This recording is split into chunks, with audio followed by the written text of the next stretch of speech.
Hey guys, welcome back to Venomous Garage. Today, we'll take a look at two things I've done as I prep further for the upcoming half-mile event.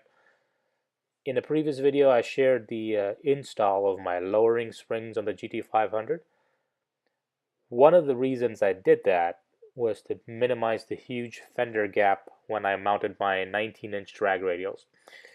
What you're seeing here, these are a spare set of stock 19-inch wheels that I mounted Nitto NT05R tires on. The tires are 305 3519s. And I always felt that the 20-inch rear wheels were overkill for this car, especially with the 331 rear end gears and options for drag radials available. These seem to fit well and provide decent traction on the street and track. So for people that want 19-inch drag radials, an option available is simply getting the stock 19-inch front wheels and mounting DRs on them. Okay, so the outgoing clutch was a Spec SS rated at 800 foot-pounds of torque from the manufacturer. And it's gone through about 50 dragster passes, 4 half-mile events, 4 full track day sessions. So it's gotten considerable amount of use. I've had the clutch installed for around 9,000 miles. And I can't complain that, hey, the clutch only lasted 9,000 miles because I've used it for racing and high performance driving for most of those miles. So as you can see, there's significant wear and tear. This is what the clutch looks like when it's no longer functional. So just an FYI. Alright, let's fire it up. Let's go for a ride.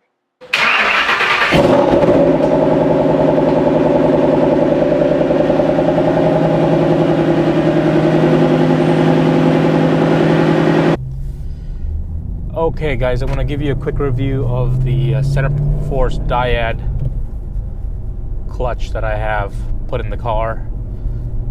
As you saw, the outgoing clutch was Spec SS rated at 800 foot-pounds, and it lasted 9,000 miles. But in those 9,000 miles, I had a lot of fun with it. You know, I had around 50 dragster passes. I had four half-mile events with it, and then 3 full track days with that clutch. So in any event, I think it lasted as well as any clutch would given those circumstances. So this time around I went with the Centerforce DYAD, you know, mainly because it's a little bit stronger than the Spec SS.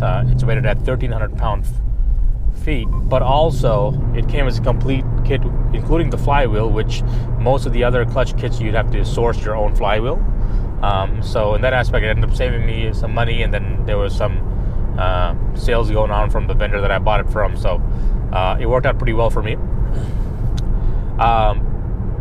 Give you initial impressions of the clutch itself. So the clutch is surprisingly light for being a twin disc, you know, high horsepower clutch.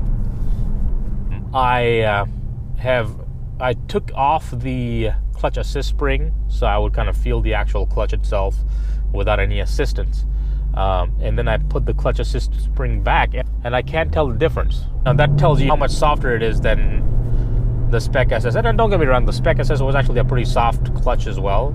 In my opinion, it is as or better than stock as far as my pedal pressure comfort level is concerned. So that's good. It grabs, you know, it definitely grabs initially, and I don't know if that's because, you know, I was so used to the dying Spec clutch to where the grabbing point was a little bit different and it wasn't grabbing as hard as this one does initially, but this one's definitely grabbing. I would say maybe 20-30% better grab than the Spec SS. I still got to put some miles on it. You know, I put about maybe 250 miles on it. I got to put another 250 before my half-mile event is happening. So I'm driving this, you know, trying to pick the kids up from school, you know, doing errands with it, whatever have you, just to make sure I break it in correctly, because I expect this clutch to last at least, given my situation, at least another 15,000 miles, right? So, clutch pedal's good. What I do have a gripe on is the clutch engagement point. It seems to be a little bit higher than the Spec SS, where it's hard to stage the car for the drag strip or do a proper launch with the clutch engagement being so high. So that's an issue, in my opinion. It's not a deal breaker, but I have to get used to it.